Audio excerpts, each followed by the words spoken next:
Hi friends, నేను మీ Kusuma. Welcome to our channel. Morning 5:30 అండి. పూజ అయిపోయిన దగ్గర నుంచి అలా కాసుకొని ఉండేను, నీళ్ళు వస్తాయేమని చెప్పేసి. ఇప్పటిదాకా రాలేదు. ఇంకా తాపీగా పనులన్నీ స్టార్ట్ చేశాను. చిన్న చిన్న సన్ రైజ్ ప్యాకెట్లు తీసుకొస్తాను ప్రతి నెల. అవంటే నాకు చాలా ఇష్టం అండి.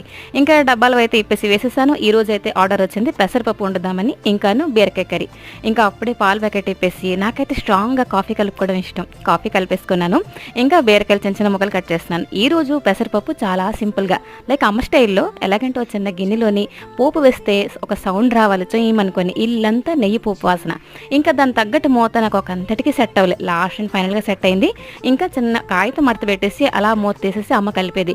ఎంత మెత్తగా బొగ్గుల గుంపెట్లో ఉడికిపోయేదో. ఈరోజు సేమ్ అలానే వచ్చింది. ఇంకా బీరకాయ కర్రీ విషయానికి వస్తే పాలు, పెరుగు, తేనె అవేంటి పంచామృతం వేయకుండా ఓన్లీ ఉల్లిపాయ వేసిన కర్రీ. ఇంకా కర్రీ అయిపోయిన తర్వాత బ్రేక్ఫాస్ట్ వచ్చేసరికి కెల్లాక్స్ అయిపోయిన తర్వాత సిల్వర్ డిప్ ఆర్డర్ పెట్టుండే, అవైతే వచ్చిందండి. అవైతే అన్బాక్సింగ్ చేసుకున్న తర్వాత క్యాలెండర్